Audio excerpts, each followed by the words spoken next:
Si Micah, tawag na naman. Hello, me? Hello, Mike. Me, nagugutom na ako. Pahingin pera pambili ng pagkain. Pera na naman, pagkain na naman. Micah, pwede ba? Gusto ko magpahinga sa hingi-hingi mo. Gusto ko magpahinga. Wala siya, hindi magpahinga ka. Okay, papahinga ako. Hey, what's up mga katribo? For today's video, samahan nyo nga ako sa aking pahinga. Lalayo nga ako kay Micah. Summer na! Dahil summer na, tara mag-Fujairah Escapade! Yes! Pupunta nga ako for today's video sa Fujairah. Mga 2 hours din to from Dubai. Ayan, mga bukid na yung nakikita ko. Long drive tayo ngayon. Magpakalayo-layo din ako para hindi na mahabol ni Micah kung nasaan ako. Sunod-sunod na naman siya. I badly want my piece of wallet! Eto na nga, after an hour and a half na drive, ay nasa Fujairah na nga ako. Ayan, wala nang building. Green na ang nakikita ko. Dito nga pala ako nagstay sa Radisson Blu Resort Hotel. Isa to sa pinakamagandang resort hotel kasi dito sa Fujairah. At yun din ang alamin natin kung bakit isa sila sa mga best resort dito sa Fujairah. Check-in time.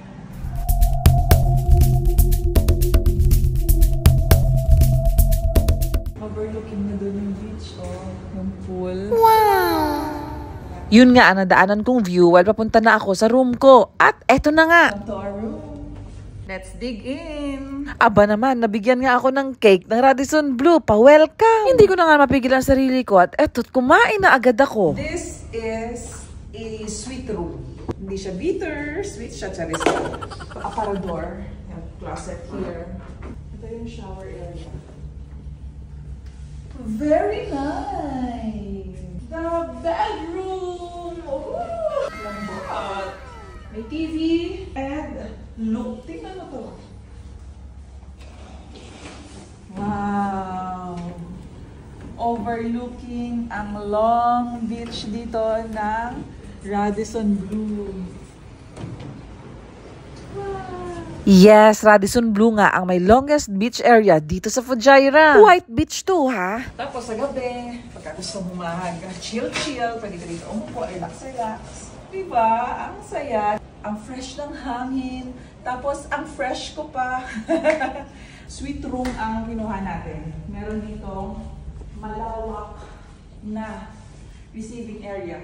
Kaya kung kayo ay family, friends, madamihan, party, pwede kayo dito.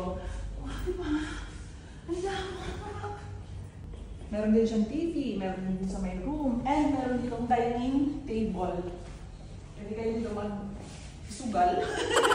Pwede kayo dito, syempre, dining, kainan na, diba? For private celebration po ng inyong birthday or any occasions, pwede kayo mag-rent dito. Lumayo-layo naman kayo sa city, vibe, kung gusto nyo nang ma-relax. Tapos, nature talaga ang inyong ma-feel. Tapos, kasama na din celebration with your friends and family. Nako, dito na kayo magstay sa Radisson Blu Resort Fujairah. Ang ganda, isa sa pinakamagandang hotel na pwede nyo pagstayan dito. Nakita mo yan? Be, nakita mo yan, be? Yan, yung dagat na yan. Yan. Pag hindi ka nagbayad ng utang sa akin, ilulublob kita dyan, be. Guys. Ganda, di ba? Ganda. Ganda. Di ba?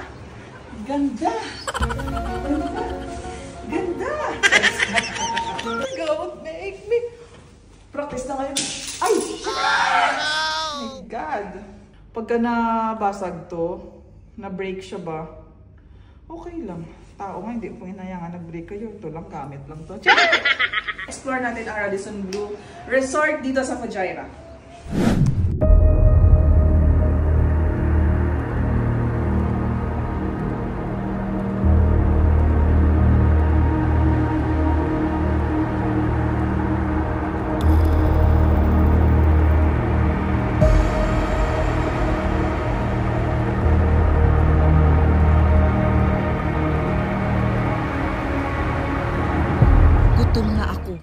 kain tayo. Pa-dinner na nga nito kahit nag-decide ako kumain dito sa Masala. Gusto ko lang itry. Alam nyo kasi mahilig ako mag-explore sa mga pagkain. Yan din actually ang nagustuhan ko sa UAE. Makakatikim ko talaga dito ng iba't ibang dishes. Meanwhile, eto na nga at umorder na nga ako. Pero alam nyo ba, ang ganda ng restaurant na to. Overlooking ang beach. Naku, pwede for romantic dinner. Indian restaurant pala to. Ang bilis ng service ha, maya't maya nga, eto na ang lahat ng pagkain na in-order ko. Dito rin pala yan sa loob mismo ng Radisson Blu Resort Hotel. Alam nyo ba, sa mga oras na ito, gutom na gutom talaga ako. Kaya nung sinerve, nako, kain agad ako. So, eto na nga. Anong masasabi ko sa food? Akala ko talaga maamoy siya. Hindi. Tapos wala siyang mga smell na hindi natin gusto. Masarap. Walang halong biro, masarap po talaga at hindi ko rin in-expect na wala talaga yung amoy. Alam niyo naman mga Pilipino, di ba? Ayaw natin yung maamoy. Eto, ang sarap. Refreshing. Grabe, masala. Ang sarap mo. Busog ako, grabe. After kain nga ay naghanap nga kami ng cellar. At alam nyo ba, dito mismo sa Radisson Blu, may bilihan nga dito ng alak at may bar din. Alam nyo ba na this is one of the biggest cellar shop dito sa Fujairah? Bumili lang talaga ako nito at dinala ko na sa room. Next day na nga tayo at itong bumungad nga sa akin, ang sunrise. Grabe!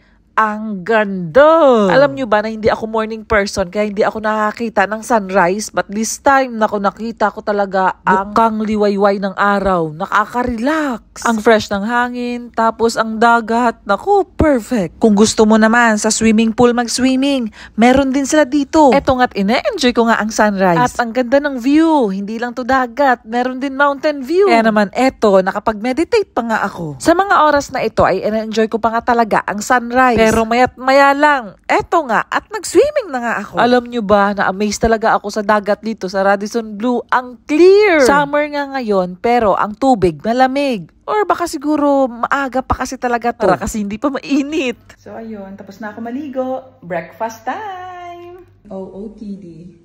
O, diba? Meron nga akong free breakfast. Nako, mapapakain ako ng marami nito dahil napagod ako sa swimming. In fairness, ang daming choices ng pagkain. Nako, buti na lang talaga. Nagpigil-pigil ako. Yan pala yung first batch ko. Ayun. Lumuntan tayo nakabayan dito ng hash brown. Ang dami. Diba? Ainit pa. Yan tayo nakabayan ulit ng ano dito ng smoked salmon with some avocado. Grabe, sobra akong nabusog, sobra ang sasarap ng pagkain nila. Pumasok nga ako after dito sa game room, pang kids to, pero pwede na rin siguro pang matanda.